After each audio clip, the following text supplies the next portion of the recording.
Gloire au Seigneur, gloire à Dieu. Bonjour frères et sœurs, vous allez bien? Ok, je salue aussi les frères et sœurs qui vont nous suivre par Internet, par nos réseaux sociaux, sur Facebook, YouTube et autres. Je vais me présenter pour celles et ceux qui ne me connaissent pas encore et aussi pour nos internautes. Je m'appelle Lola Bokonda. Je suis congolais de la République démocratique du Congo. Que cela soit dit au moins une fois, je ne suis pas pasteur. Je ne suis pas pasteur, mais je suis un laïc qui a la grâce d'annoncer l'Évangile.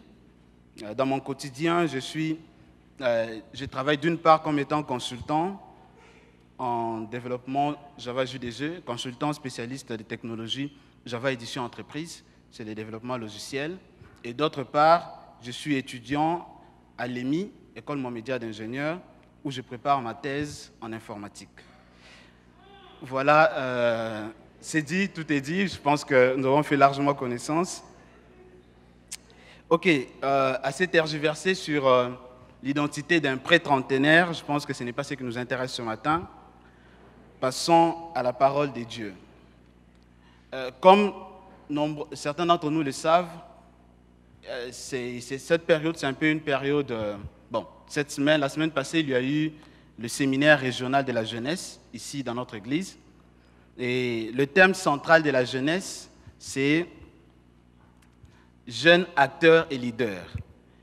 Et c'est dans ce cadre-là que la jeunesse des Rabats a eu le séminaire régional la semaine passée, qui a eu lieu vendredi et samedi. Et le thème était... Ah, ok. Les jeunes étaient au séminaire, mais n'ont pas retenu les thèmes. Le thème du séminaire, c'était vivre une vie d'impact avec Dieu. D'accord. Je vais continuer dans cette même lancée. Et ce matin, je vais m'insérer dans ce thème central qui est jeunes acteurs et leaders. Et nous allons parler du leadership. Nous allons parler du leadership. Et dans un monde où règne une hégémonie des nations et des individus aussi, dans un monde où certains pays veulent dominer sur les autres, les hommes et les femmes veulent aussi dominer sur leurs semblables, dans un monde où certains hommes courent derrière le respect, l'honneur, la célébrité, la révérence, certains frôlent même l'adoration et la vénération, dans un monde où tous et toutes aspirent à la grandeur, personne n'aspire à ce qui est petit, le concept du leadership a été biaisé et ce mot a été déformé et perdu et même vidé de sens. Dans un contexte pareil, je pense, à mon avis, qu'il est important qu'entre nous chrétiens, nous puissions parler de ce que c'est réellement le leadership. Il est d'autant plus important que dans cette période, les chrétiens, eux aussi, risquent de se conformer à la définition du leadership telle que définie aujourd'hui dans le monde. Mais avant d'aller plus loin, avant de commencer même à parler du leadership et de ce qu'un leader doit faire ou ne pas faire, je pense qu'il est beaucoup plus prudent de parler de comment arriver au leadership. Comment on a accès au leadership. Vous voyez, la façon dont on a accès au leadership déterminera fortement comment nous allons conduire ce leadership, comment nous allons diriger pendant cette période-là où nous sommes censés être leaders. Voilà pourquoi le thème de ce matin est les prérequis du leadership. Aujourd'hui, nous allons parler des prérequis du leadership. C'est le thème que nous allons aborder ce matin. Notre passage principal C'est 1 Samuel, chapitre 3, du premier verset au verset 21. Donc c'est tous les chapitres. Mais je vais quand même lire aussi le chapitre précédent, quelques versets du chapitre précédent, parce que je les trouve assez intéressants et certaines notions du leadership, des prérequis du leadership, ils sont bien détaillés. Commençons notre longue lecture. Je vais d'abord lire, avant de lire notre passage principal, qui est le chapitre 3 de 1 Samuel, j'aimerais lire rapidement 1 Samuel 2, du verset 27 au verset 30. Je vais lire à partir du verset 26. Le jeune homme Samuel continuait à grandir et il était agréable à l'Éternel et aux hommes. Un homme de Dieu vint auprès d'Élie, je lis dans la version Louis II, 90. Un homme de Dieu vint auprès d'Élie et lui dit, « Ainsi parle l'Éternel, ne me suis-je pas révélé à la maison de ton père lorsqu'il était en Égypte, dans la maison de Pharaon? Je l'ai choisi parmi toutes les tribus d'Israël pour être à mon service dans le sacerdoce, pour monter à mon autel, pour brûler le parfum, pour porter les faux devant moi. Et j'ai donné à la maison de ton père tous les sacrifices consumés par le feu et offerts par les enfants d'Israël. Pourquoi foulez-vous aux pieds mes sacrifices et mes offrandes que j'ai donné de faire dans ma demeure? Et d'où vient que tu honores tes fils plus que moi, afin que vous engraissez des prémices de toutes les offrandes d'Israël, mon peuple? C'est pourquoi, voici ce que dit l'Éternel, le Dieu d'Israël. J'avais déclaré que ta maison et la maison de ton père marcheraient devant moi à perpétuité. Et maintenant, dit l'Éternel, loin de moi, car j'honorerai celui qui m'honore, mais ceux qui me méprisent seront méprisés. Amen. Lisons rapidement le chapitre 3. Le verset 1, le jeune Samuel était au service de l'Éternel devant Élie. La parole de l'Éternel était rare en ces temps-là. Les visions n'étaient pas fréquentes. En ces mêmes temps, Élie, qui commençait à avoir les yeux troubles et ne pouvait plus voir, était couché à sa place. La lampe de Dieu n'était pas encore éteinte et Samuel était couché dans le temple de l'Éternel, où était l'arche de Dieu. Alors l'Éternel appela Samuel. Il répondit, « Me voici. » Et il courut vers Élie et dit, « Me voici, car tu m'as appelé. » Élie répondit, « Je n'ai point appelé. Retourne te coucher. » Et il alla se coucher. L'Éternel appela de nouveau Samuel, et Samuel s'éleva, alla vers Élie et dit, « Me voici, car tu m'as appelé. » Élie répondit, « Je n'ai point appelé mon fils. Retourne te coucher. » Samuel ne connaissait pas encore l'Éternel et la parole de l'Éternel ne lui avait pas encore été révélée. L'Éternel appela de nouveau Samuel pour la 3e fois. Et Samuel s'éleva, alla vers Élie et dit, « Me voici, car tu m'as appelé. » Élie comprit que c'était l'Éternel qui appelait l'enfant. Et dit à Samuel, « Va, couche-toi. » Et dit à Samuel, « Va, couche-toi. » Nous sommes à quel verset? Merci. Et dit à Samuel, va et couche-toi. Et si l'on t'appelle, tu diras, parle l'Éternel, car ton serviteur écoute. Et Samuel alla se coucher à sa place. L'Éternel vint et se présenta et il l'appela comme les autres fois. Samuel, Samuel. Et Samuel répondit, parle, ton serviteur écoute. Alors l'Éternel dit à Samuel, voici, je vais faire en Israël une chose qui étourdira les oreilles de quiconque l'entendra. En ces jours, j'accomplirai sur Élie tout ce que j'ai prononcé contre sa maison. Je commencerai et j'achèverai.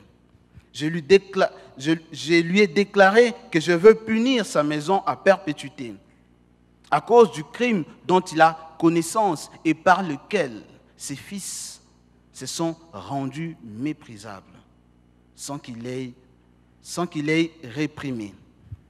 C'est pourquoi je jure à la maison d'Élie que jamais le crime de la maison d'Élie ne sera expié, ni par des sacrifices, ni par des offrandes. Samuel resta couché jusqu'au matin, où il ouvrit les portes de la maison de l'Éternel. Samuel craignait de raconter la vision à Élie. Mais Élie appela Samuel et dit, « Samuel, mon fils. » Il répondit, « Me voici. » Et Élie dit, « Quelle est la parole que t'a adressée l'Éternel? Ne me cache rien. Que Dieu te traite dans toute sa rigueur si tu caches quelque chose de tout ce qu'il t'a dit. » Samuel lui raconta tout sans rien lui cacher. Et Élie dit, « C'est l'Éternel, qu'il fasse ce qui lui semble bon. » Samuel grandissait. L'Éternel était avec lui et ne laissa tomber à terre aucune de ses paroles. Tout Israël, depuis Dan jusqu'à Beersheba, reconnut que Samuel était établi prophète de l'Éternel. Amen. Prions. Seigneur, merci pour ces moments que tu nous accordes. Merci pour ta parole. Merci parce que tu veux nous enseigner. Père, je me recommande entre tes mains. J'aimerais me taire en ces moments et t'écouter aussi. Si je m'étais, j'apprendrais à écouter la parole de Dieu, la parole du bon berger. Parle-nous en ces moments comme tu l'as toujours fait et dispose nos cœurs à écouter ta parole et à entendre ta voix. Au nom de Jésus-Christ, nous avons ainsi prié. Amen. Aujourd'hui, c'est l'histoire de deux hommes qui va nous enseigner. L'histoire d'un homme, d'une part, qui n'est pas très connu ou alors mal connu, d'autre part, un autre qui est très connu. L'histoire d'Élie, non pas le prophète, parce que celui-là est bien connu, mais Élie le sacrificateur. Et d'autre part, du grand prophète Samuel, que nous connaissons presque tous, je suppose, grâce à sa relation particulière avec les deux rois qui se sont succédés, les deux premiers rois, Saül et David surtout. C'est l'histoire de ces deux hommes qui va nous enseigner. Et j'aimerais que nous puissions comprendre, que nous puissions voir ces deux hommes comme représentant deux générations. Ici, Samuel, c'est encore un jeune garçon, un jeune homme, tout jeune, qui apprend à côté d'Élie. Élie, c'est un vieillard. Il est dommage qu'aujourd'hui, très peu de gens reconnaissent qu'ils sont vieux. C'est quand même assez triste de constater que tout le monde veut être jeune. On va même jusqu'à dire que non, voilà, la jeunesse est un état d'esprit. Ok, c'est bien, mais ce n'est pas seulement un état d'esprit. Donc, lui, il était vieux. Et il représente aujourd'hui cette classe-là, ces personnes qui sont âgées, mais aussi ces personnes qui sont dans une position d'autorité, même étant moins âgées. Et c'est la relation entre ces deux classes, ces deux individus, ces deux catégories qui va nous enseigner sur les prérequis du leadership. J'aimerais qu'ensemble, en scrutant la parole de Dieu, principalement les versets que nous venons de lire, que nous puissions tirer de cela 3 prérequis du leadership. Toute la prédication de ce matin sera axée sur 3 points seulement, 3 prérequis du leadership. Alors, essayons de découvrir le premier prérequis du leadership. C'est quoi un prérequis? Je pense que tout le monde le sait, mais c'est quand même important de le rappeler. Un prérequis, c'est une condition préalable que l'on doit remplir avant d'exercer une fonction ou d'accéder à un privilège ou une responsabilité. Les étudiants le savent mieux. Lorsque tu veux, par exemple, postuler pour, je vais dire n'importe quoi, pour un master en physique, on vérifie dans ton dossier si tu remplis les prérequis nécessaires pour faire un master en physique. Si tu as une licence en biologie, on te dira que ça ne sera pas possible. Si tu as une licence, bon, en biologie encore c'est une science, mais je pense qu'on ne s'en va pas passer. Si tu as une licence en langue, par exemple, on te dira que tu ne remplis pas les prérequis nécessaires pour faire un master en physique. Et aujourd'hui, j'aimerais que nous puissions aussi voir quels sont les prérequis pour être un bon leader. Mais le leadership dont nous allons parler, il s'agit du leadership chrétien. même si les prérequis que nous allons citer aujourd'hui sont des prérequis généraux qui incluent toute forme de leadership, que ce soit un leadership chrétien ou païen, ou alors dans n'importe quel secteur, nous mettrons l'accent sur le leadership chrétien. Je différencie le leadership chrétien du leadership ecclésial. Le leadership ecclésial, c'est le leadership à l'église, être responsable des commissions, être diacre ou diaconesse, et que sais-je encore. Mais le leadership chrétien, c'est le leadership que tout chrétien peut exercer dans un poste de responsabilité, quel qu'il soit. Un chef d'entreprise qui est chrétien est appelé à exercer le leadership chrétien dans ses secteurs. Un père dans une famille, un père qui est chrétien est appelé à exercer le leadership chrétien dans sa famille. Et c'est de ce leadership-là dont nous allons parler ce matin. Découvrons le premier prérequis du leadership.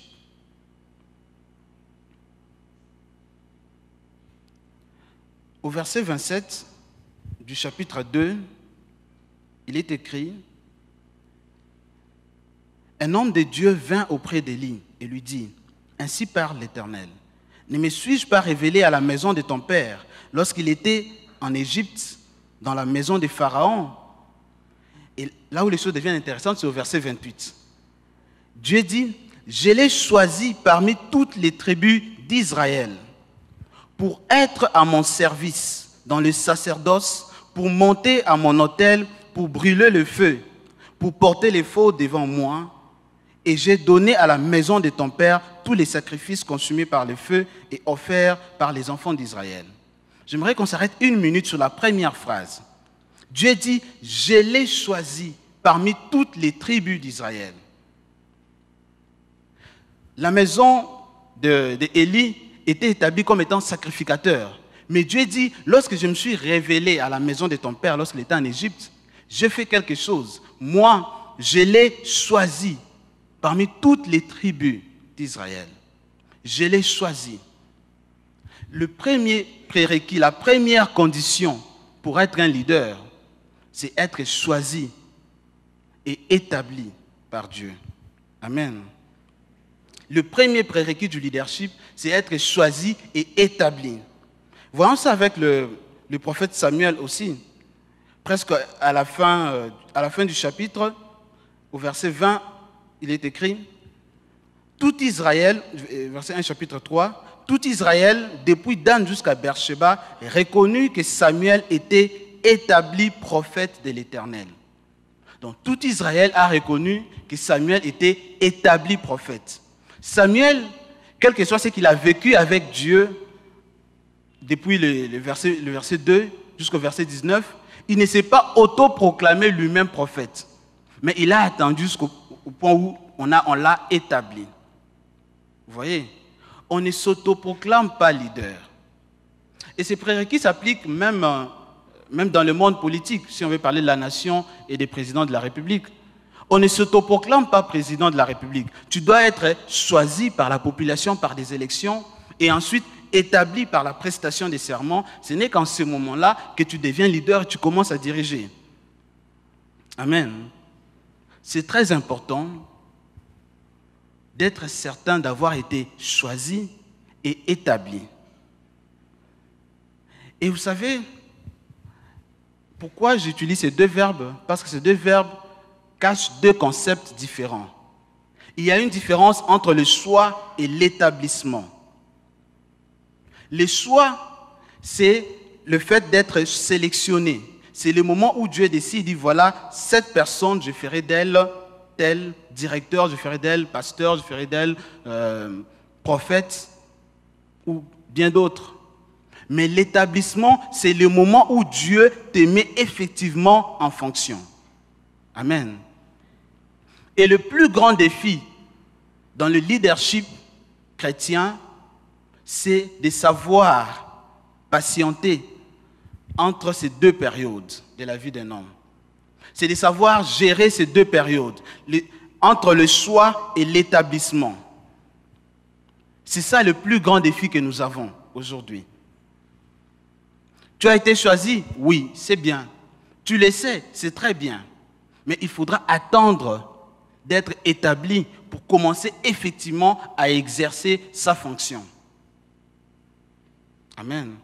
Voyons ça avec le jeune Samuel. Qu'est-ce qui s'est passé? Regardez ce qui se passe au verset... je vais lire le verset 1 par exemple, un verset assez innocent. Le jeune Samuel était au service de l'Éternel devant Élie. La parole de l'Éternel était rare en ce temps-là. Les visions n'étaient pas fréquentes. Donc c'était une période où Dieu parlait très rarement. Et les visions étaient étaient presque absentes au fait. En ce même temps, Élie commençait à avoir les yeux troubles. Nous allons revenir sur ça. Mais écoutez ce qui se passe. À partir du verset 6, l'Éternel appelle, à partir du verset, quand l'Éternel appelle Samuel, c'est à partir du verset 3, 4, alors l'Éternel appela Samuel, oui, à partir du verset 4. Alors l'Éternel appela Samuel, il répondit, me voici. Du verset 4 jusqu'au verset 10, l'Éternel essaie de contacter Samuel. Et quand vous arrivez au verset 11, il y a un dialogue entre Samuel et l'Éternel. J'ai l'impression qu'on a augmenté le volume de mon micro, si on peut baisser.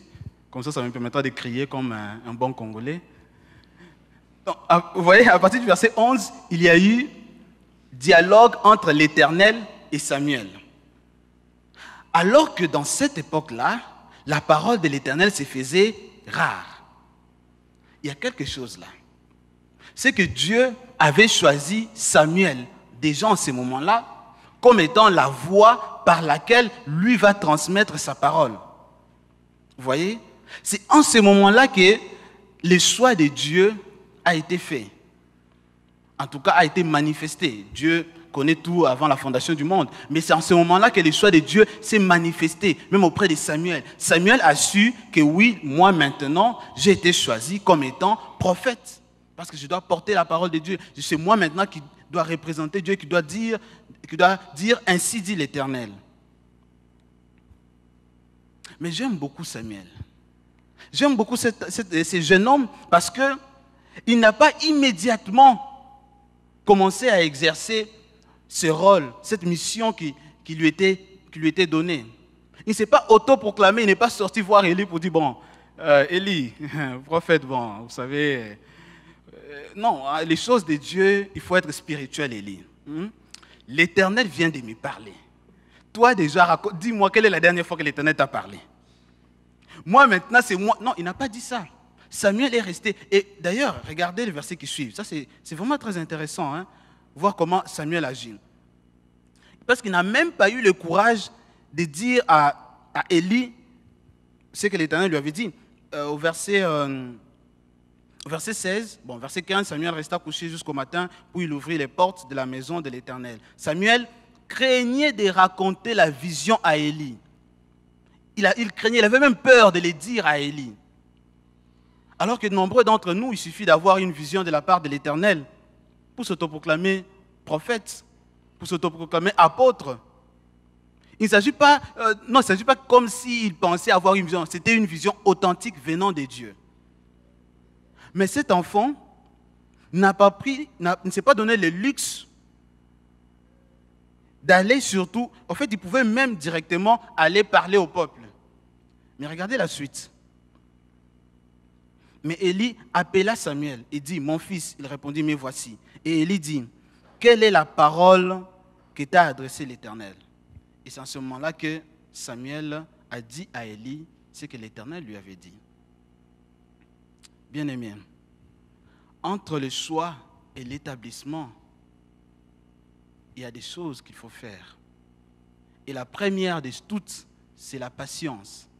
Être patient et attendre le temps de Dieu pour commencer effectivement à exercer son leadership. Parce que tout leadership que l'on commence à exercer avant que Dieu nous ait établis est un coup d'État. Et ne peut pas s'exercer dans le concept du leadership chrétien. Parce que tu voudras toi-même maintenir ton leadership. Tu voudras à tout prix que les gens puissent te reconnaître. Mais alors que ce n'était pas le moment que Dieu avait choisi pour que le monde puisse te connaître. Et par conséquent, tu passeras par des voies moins chrétiennes pour vouloir imposer ton leadership. Amen. La première des choses qu'il faut faire entre ces deux périodes de la vie, nous la découvrons au verset 1er. Je veux dire, nous allons revenir sur ça. Le jeune Samuel était au service de l'Éternel devant Élie. Le jeune Samuel était au service de l'Éternel devant Élie. J'aimerais que l'on souligne devant Élie. Samuel, quand Dieu est venu le rencontrer, Dieu l'a vu où? Devant Élie. Être devant Élie, ce n'est pas qu'il était seulement devant lui comme ça toute la journée sans rien faire. Non, il devait être au service.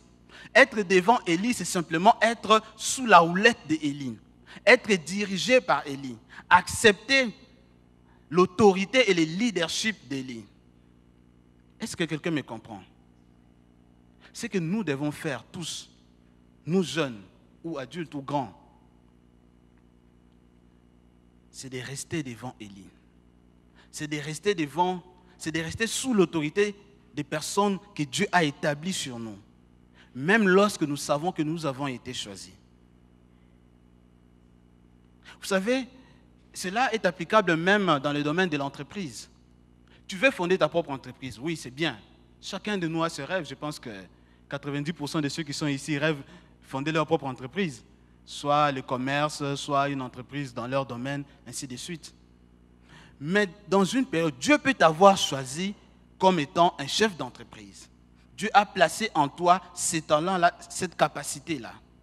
Mais pendant une période, Dieu va permettre que tu puisses travailler devant Élie, que tu puisses travailler dans une entreprise. Vous voyez, sous la direction d'une autre personne. Ce que Dieu attend de toi, ce n'est pas de faire comprendre à tout le monde là que toi tu es un leader, que toi tu as un charisme plus que les directeurs. Bon, les directeurs là, vous savez, bon, c'est seulement parce qu'on dit c'est seulement la chance, hein, mais si on dit en termes de capacité, moi je les dépasse, non. Quand tu commences à dénigrer le directeur, tu n'es plus devant Élie. Tu commences à précipiter ton établissement. Certes, tu as été choisi par Dieu. Certes, tu as, comme on l'a dit, moi je l'ai dit entre guillemets, quelque chose de Dieu en toi. C'est bien. Mais il faut attendre d'être établi par ce même Dieu. Il y a une personne dont on ne peut se passer lorsqu'on parle du leadership, surtout de l'établissement et du choix et de l'établissement. C'est David. Oh, quel bel exemple. David est un homme exceptionnel. C'est parmi les hommes qui m'épatent et que j'aime beaucoup dans la Bible. Cet homme a été choisi par Dieu. Non seulement, pas de façon théorique, il a été choisi par Dieu et on l'a oint. Le prophète Samuel dont nous parlons, en ce moment-là encore plus âgé, lorsqu'il a commencé à exercer son ministère, il va voir David et il le oint comme étant roi. Et David, en ce moment-là, il avait toutes les bonnes raisons pour s'autoproclamer roi. Mieux encore, cet homme va vaincre une bataille qui a paralysé tout Israël. Vous la connaissez bien, la bataille face à Goliath. David est l'homme qui a battu Goliath. Que faut-il encore attendre pour s'autoproclamer roi? Que faut-il encore attendre pour dire que c'est moi le roi d'Israël? Non seulement j'ai été oint par Dieu et vous venez de voir la preuve. J'ai tué Goliath. La cerise sur les gâteaux, c'est que les femmes commencent à chanter même pour lui. Ah, l'honneur. Si nous avions tous un cœur comme celui de David, si nous pouvions tous fermer les oreilles face à l'honneur que les hommes nous apportent. David a tué 10 000. Et en plus, une comparaison malsaine. On fait la comparaison entre David et le roi qui est là. Et l'autre a tué combien? Je crois 1000. Hein? 1000 et David 10 000. Vous imaginez une comparaison perverse. On vient, on te compare au roi qui est là, au directeur qui est là. Comme par exemple, il vient ici, voilà, Lola a guéri 10 malades. Alors que le pasteur Camille, bon, depuis qu'il prie, là, vraiment, c'est compliqué. Oui. Donc, ça te pousse à commencer à dire, voyez, moi, je ne suis pas n'importe qui. Mais cet homme a résisté face à cette tentation-là. Et je comprends que c'est à juste titre que Dieu regarde cet homme et dit, l'homme selon mon cœur. Parce que c'est un cœur, en fait, je me demande s'il y a encore des hommes pareils ici sur terre. Même moi-même, je ne suis pas sûr d'être comme David. D'avoir tout pour s'autoproclamer, s'affirmer comme étant les leaders, le dirigeant. Mais d'attendre encore que Dieu puisse t'établir pour commencer véritablement à diriger.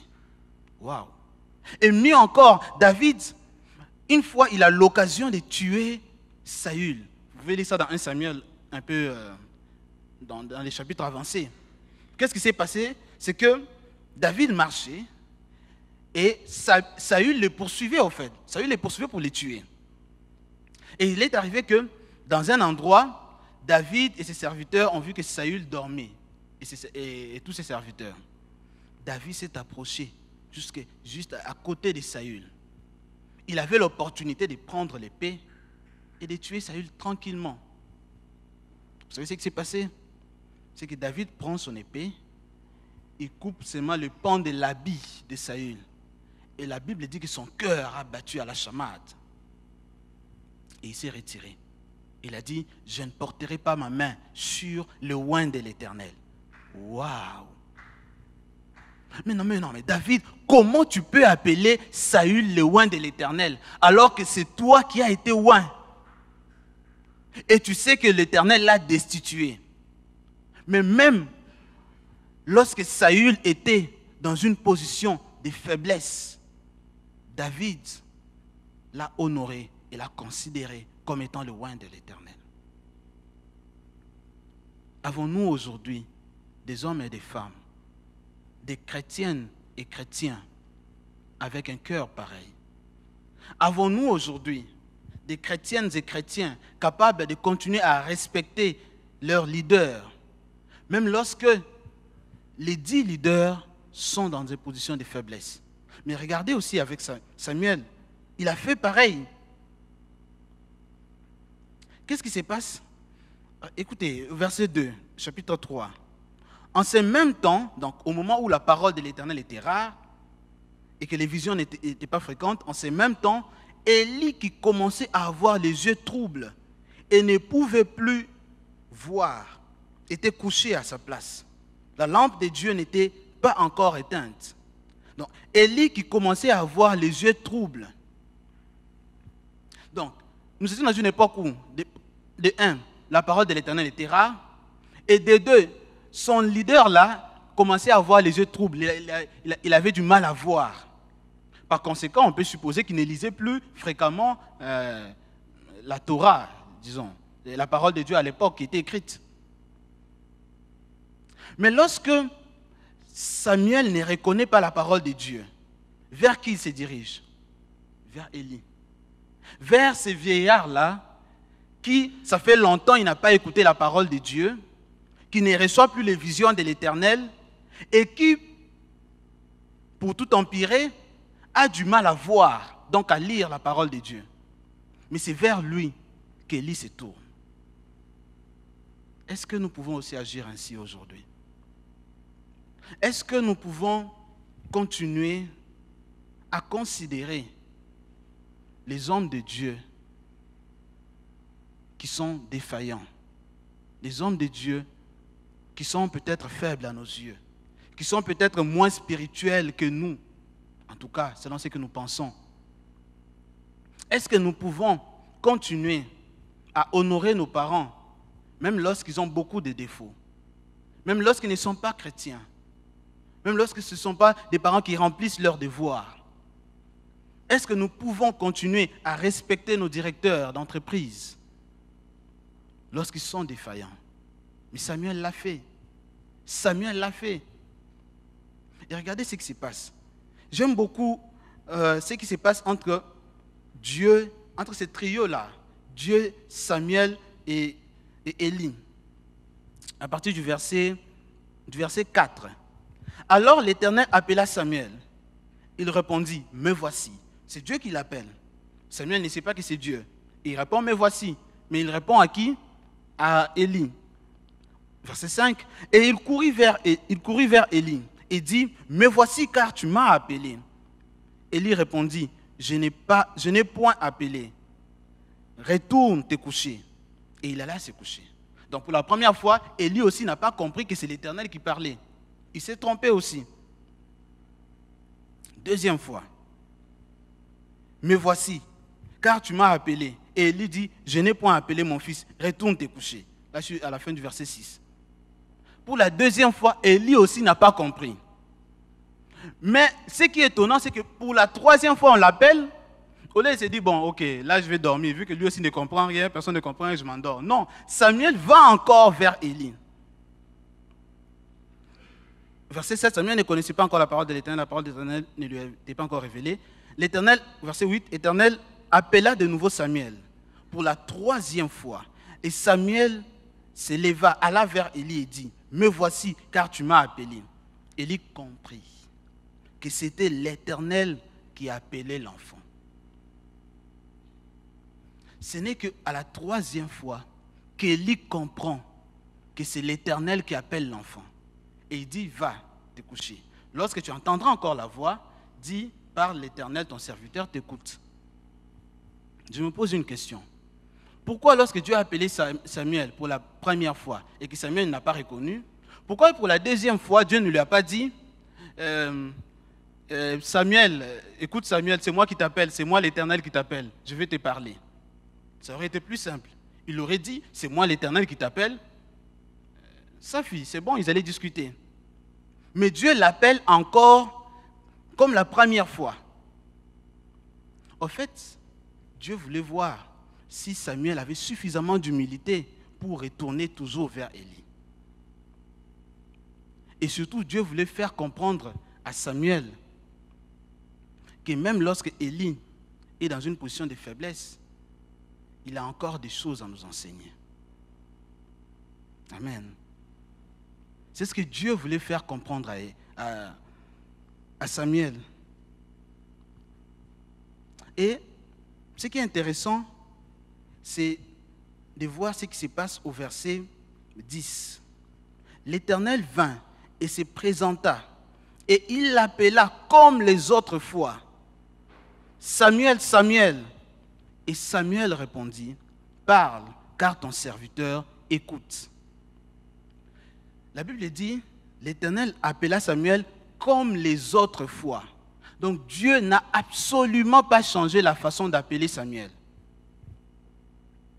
Mais cette fois-ci, cela a réussi, ils ont pu entamer la conversation. Alors dites-moi, qu'est-ce qui a changé pour la troisième fois? Qu'est-ce qui a changé? Ce qui a changé, c'est que Samuel a eu la révélation venant d'Élie que c'était l'Éternel qui lui parlait. Mais si Samuel avait négligé la parole d'Élie, s'il avait dit, bon, parce qu'il avait toutes les bonnes raisons pour ne pas écouter Élie, il pouvait se dire, bon, c'est un vieillard, il est fatigué, déjà ça fait longtemps qu'il a écouté la parole de l'Éternel, bon, je pense que c'est bon, je vais me passer de ce qu'il dit. Et qu'il n'avait pas répondu à l'Éternel, parle, ton serviteur t'écoute. Qu'est-ce qui serait passé? Dans ce cas-là, il ne se serait rien passé. Absolument rien. Simplement, il n'aurait pas eu conversation là. Et donc, tout Israël pouvait rater la visitation de l'Éternel. Pour une seule raison, parce que Samuel n'a pas écouté Élie. Frères et sœurs, j'aimerais nous dire ce matin que certains d'entre nous manquent la visitation de Dieu dans leur vie parce qu'ils refusent d'écouter Samuel, parce qu'ils refusent d'écouter Élie. Certains d'entre nous, nous passons à côté de la visitation de Dieu parce que nous refusons d'écouter nos leaders.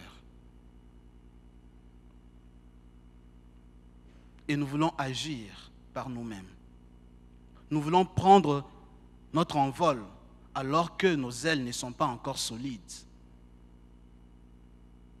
Attention, il ne faut pas confondre l'action et l'agitation. D'ailleurs, à ce sujet, j'ai fait une belle phrase sur ça. C'est que je me suis dit que, attention, l'action et l'agitation, les deux finissent par sion. Mais ne faites pas de confusion, car elles n'ont pas la même signification. Alors faites attention. Non, je pense que nous allons la redire, parce que c'est important. Attention, l'action et l'agitation, les deux finissent par. Mais ne faites pas de confusion, car elles n'ont pas la même signification. Alors faites attention. Très important. Faisons attention, vous pouvez acclamer le Seigneur. Faisons attention parce que l'action et l'agitation sont facilement confondables. Nous croyons agir lorsque nous nous affirmons par nous-mêmes que nous sommes des leaders. Nous croyons agir lorsque nous voulons que tout le monde reconnaisse que c'est nous qui avons été choisis, alors que nous ne sommes pas en train d'agir. Nous sommes en train de nous agiter. Arrête de t'agiter. Agir, c'est rester au pied des lits, même quand tu as été choisi, en attendant ton établissement. Amen. Nous allons prendre le deuxième prérequis du leadership.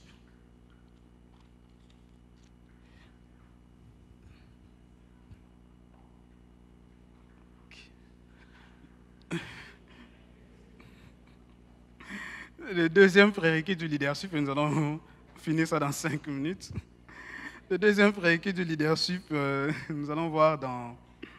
Et c'est là que nous allons nous arrêter. Nous ne verrons pas le troisième, parce que je pense que... Oui, parce que l'action, c'est aussi respecter l'heure qu'on t'a donnée. Quand tu dépasses ça, tu deviens dans l'agitation. Voilà. Donc, quand tu prêches des choses comme ça te lie toi-même, quoi. Tu n'as pas de choix. Donc, le deuxième prérequis du leadership, lisons le verset 27 du chapitre 2. Du verset 28, pour aller rapidement, 28 et 30. 28 à 30. Je l'ai choisi, Dieu qui dit, je l'ai choisi parmi toutes les tribus d'Israël pour être à mon service dans le sacerdoce. En fait, Dieu dit, je l'ai choisi. Donc, c'est le premier prérequis. C'est moi qui l'ai choisi. Et je l'ai établi aussi. Mais pourquoi je l'ai choisi? Dieu commence à définir le contenu du leadership. Pourquoi? Je ne l'ai pas choisi pour faire n'importe quoi, non. Je l'ai choisi pour être à mon service dans le sacerdoce, pour monter à mon autel, pour brûler le parfum, pour porter les fautes devant moi. Et j'ai donné à la maison de ton Père tous les sacrifices consumés par le feu et offerts par les enfants d'Israël. Et maintenant, Dieu commence à réprimander Élie.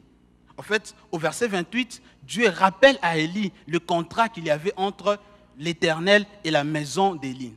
Que je l'ai choisi pour faire ceci, cela, ceci, cela. Au verset 29, il lui dit, « Pourquoi foulez-vous aux pieds mes sacrifices et mes offrandes que j'ai ordonné de faire dans ma demeure? Et d'où vient que tu honores tes fils plus que moi, afin de vous engraisser des prémices de toutes les offrandes d'Israël, mon peuple. » Au verset 30, l'Éternel applique la sentence. Vous voyez la démarche de l'Éternel. Donc, au premier verset, il rappelle le contenu du contrat, du leadership qu'il leur avait donné. Au deuxième verset, l'Éternel réprimande. Il rappelle à Saül, il rappelle à Élie plutôt, qu'ils ont bafoué ces contrats. Ils n'ont pas respecté ces contrats. Et au troisième verset, au verset 30, il dit, « C'est pourquoi, voici ce que dit l'Éternel, le Dieu d'Israël.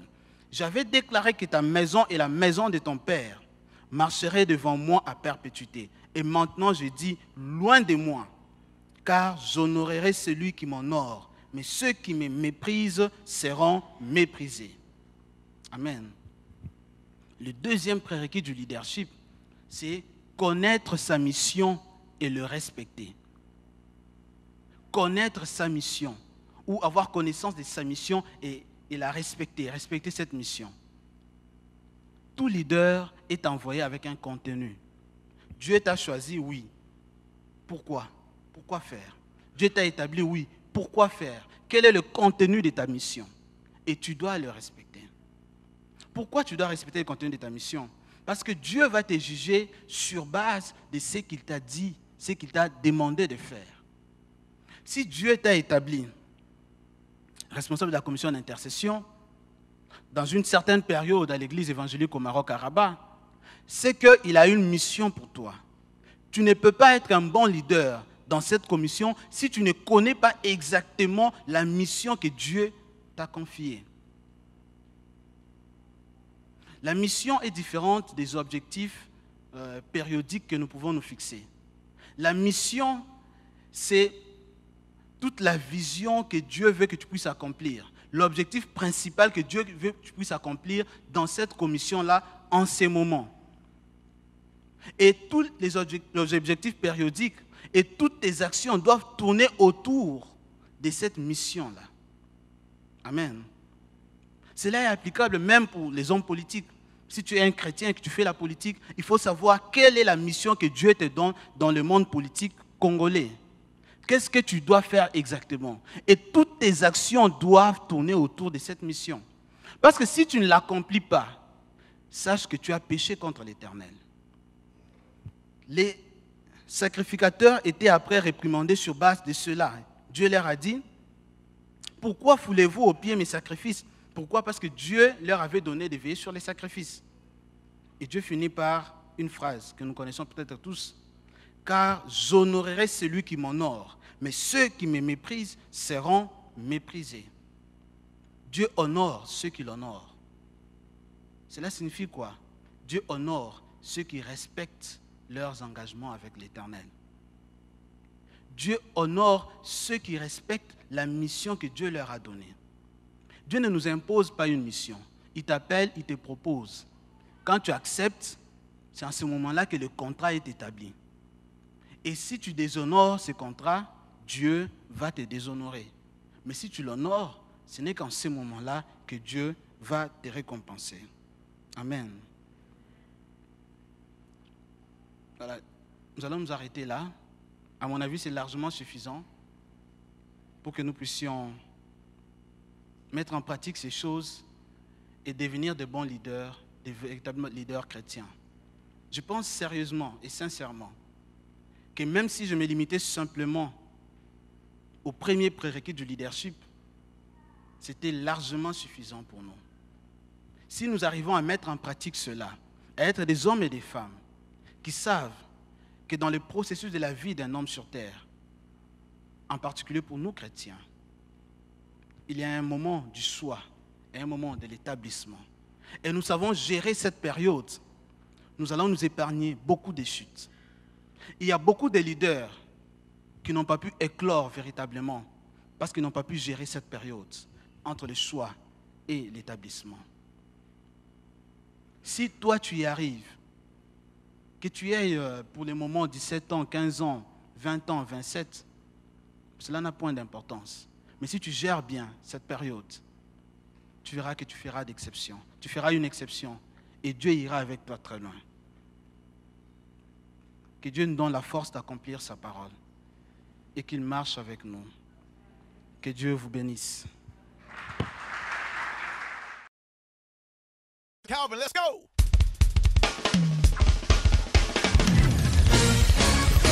Woo! Yeah. This song right here, we coming out past